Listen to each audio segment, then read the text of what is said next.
ఓం నమః శివాయ.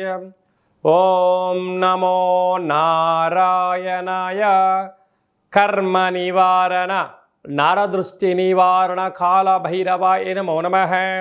ఓం కాళకాలాయ విద్మహే కాళాతీతాయ ధీమహి తన్నో నరదృష్టి నివారణ కాళభైరవ ప్రచోదయాత్.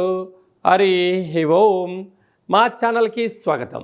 చూస్తున్న వీక్షకులకు ప్రేక్షకులకు ప్రియ కాళభైరవ బంధువులకి స్వాగతం పలుకుతూ మమ్మల్ని ఎంతగానో ఆదరిస్తూ ఉండబడినటువంటి ప్రియ సోదర సోదరీమణులకు సనాతన ధర్మ సంరక్షకులకు జ్యోతిష్య అభిమానులకు అందరికీ కూడా జ్యేష్ఠమాస అమావాస్య సందర్భంగా ఆ మహాదేవుడి యొక్క ఆశీస్సులు, కాలాన్ని శాసింపజేసే శక్తి కాళభైరవుడికి ఉంటుంది కనుక అందరికీ విద్యార్థులకు మంచి విద్య, ఉద్యోగస్తులకు ఉద్యోగము, వ్యాపారస్తులకు జనాకర్షణ, సంపూర్ణమైన వారు ఎవరైతే ఏ వృత్తులు అయితే చేస్తుంటారో అన్ని వృత్తులలో విజయం సాధించాలని కోరుకుంటూ మనసారా కాళభైరవ స్వామి వారిని కోరుకుంటూ ఆశీర్వచనం.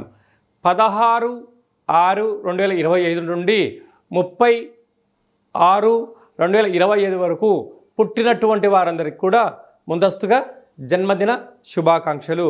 గతంలో వివాహం చేసుకున్న వారికి వివాహ వార్షికోత్సవ శుభాకాంక్షలు.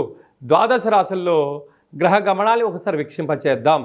మేషరాశిలో శుక్ర భగవానుడు సంచార స్థితి, మిథున రాశిలో త్రిగ్రహ కూటమి సంచార స్థితి, రవి బుధులు కలిసి ఉండడం వల్ల బుధాదిత్య రాజయోగము, రవి గురువులు కలిసి ఉండడం వల్ల విపరీతమైనటువంటి ఐశ్వర్య యోగము. సింహరాశిలో కుజ భగవానుడు కేతు భగవానుడు, కుంభరాశిలో రాహు భగవానుడు, మీనరాశిలో శని భగవానుడు. ద్వాదశ రాశుల్లో గ్రహ గమనాలు ఈ విధంగా ఉన్నాయి.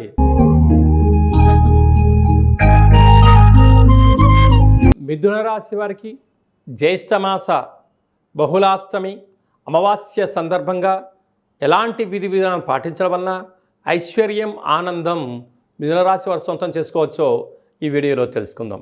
మిథున రాశిలో ఏ నక్షత్రాలు వస్తాయిగా మృగశిర నక్షత్రంలోని 3వ పాదం, 4వ పాదం, ఆర్ద్ర నక్షత్రంలోని 4 పాదాలు, పునర్వసు నక్షత్రంలోని 1, 2, 3 పాదములు కలిపితే మిథున రాశి.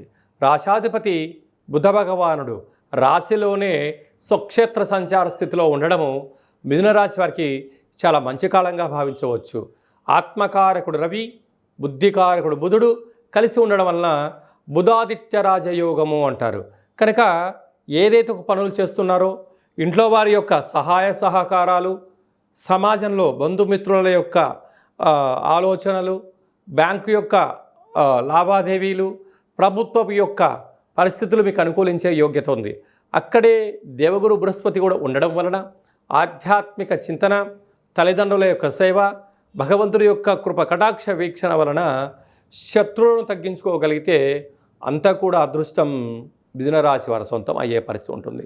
అలాగే తృతీయంలో కుజ భగవానుడు కేతు సంచార స్థితి ఉండడం వలన వీలైనంత వరకు తల్లిదండ్రులతో, అత్తమామలతో, అన్నదమ్ములతో, పార్ట్నర్షిప్ వ్యవహార కార్యక్రమాలతో, సన్నిహితులతో ప్రేమగా ఉండండి, మౌనంగా ఉండండి.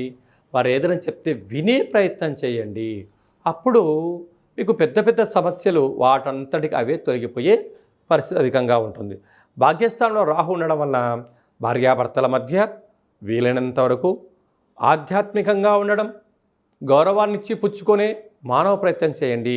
3వ వ్యక్తులు దూరకుండా చూసుకోండి. అలాగనే రాజ్యస్థానంలో శని భగవానుడు ఉండడం వలన ఏకచక్రే మహాభోగి. వృత్తులలో, ఉద్యోగాలలో, వ్యాపారాలలో స్వయం కృషి, పట్టుదల, భగవంతుడి ఆశీస్సుల వలన ఉన్నత శిఖరాలకు మిథున రాశి వారు దగ్గరగా కాపోతున్నారు. అలాగనే ఏకాదశంలో శుక్ర భగవానుడు నూతన వస్త్రాలు, బంగారు ఆభరణాలు, షేర్లు, ఇంటి స్థలాలు, క్రయ విక్రయాలు వీరికి ఐశ్వర్యాన్ని, ఆనందాన్ని తీసుకొచ్చి పెట్టే పరిస్థితి ఉంటుంది.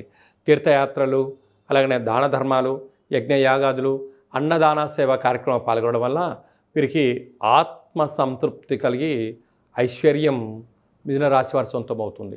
అలాగా స్వయం వృత్తులు, సేవారంగాలు, మార్కెటింగ్ రంగము, ఉద్యోగ వ్యాపారస్తులకి, వ్యవసాయ సోదరీమణులకు ఇది చాలా సువర్ణ యుగంగా భావించవచ్చు అని చెప్పి గమనించాలి.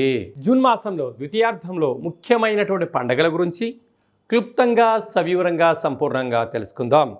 19వ తారీఖున జ్యేష్ఠమాస బహుళపక్ష అమావాస్య, అక్కడ విశేషంగా ఉత్తరాభాద్ర నక్షత్ర సందర్భంగా, మరియు 25వ తారీఖు 6/2025 జ్యేష్ఠమాస బహుళ అమావాస్య, అక్కడ బుధవారం రావడము, మృగశిర నక్షత్రము, ఆర్ద్ర నక్షత్ర సందర్భంగా మనము వీలైనంత వరకు స్వామివారి యొక్క స్మరణ ధ్యానము, ఇంట్లో ఒక కూష్మాండ దీపాన్ని లేక నారికేల దీపాన్ని లేకుంటే నింబకుసుమ దీపాన్ని ఏర్పాటు చేసుకొని గతించిన పెద్దవారిని స్మరించి వారి పేరు పైన కాకి పక్షిరాజవారికి కానీ సునకపు మహారాజు గారికి కానీ బ్రాహ్మణుడికి కానీ యథాశక్తిగా దానం చేయడం వలన సంపూర్ణంగా కాలాన్ని శాసింపజేసే శక్తి కాలభైరవుడికి ఉంటుంది కనుక మనం ఏదైతే అనుకుంటున్నామో అన్నింటా విజయం మన సొంతం అవుతుందని చెప్పి గమనించాలి. అలాగే కుదరలేనటువంటి వారందరూ ఈ కింది నెంబర్ సంప్రదించినట్లయితే మీ గోత్రనామాలతో కాళభైరస్వామి యొక్క పూజ, అభిషేకము, హోమము, అలాగా కూష్మాండ దీపాన్ని ఏర్పాటు చేయించి మీకు వీడియో కాల్లో కూడా చూపించడం జరుగుతుందని చెప్పి కూడా గమనించాలి. ఇంకనూ మనం విజయం సాధించగలగాలి అన్నట్లయితే ఈ యొక్క పాత్ర కంచు పాత్ర అంటారు. అంటే ఈ పాత్రలో విశేషమైనటువంటి యంత్రాలను అచ్చు వేయడం జరిగింది. ఈ పాత్రను మనం ఇంట్లో పెట్టుకొని ప్రతిరోజు ఉదయం కానీ సాయం పూట కానీ ఇలా శబ్దం చేయడం వల్ల ఓంకార శబ్దం రావడం జరుగుతుంది.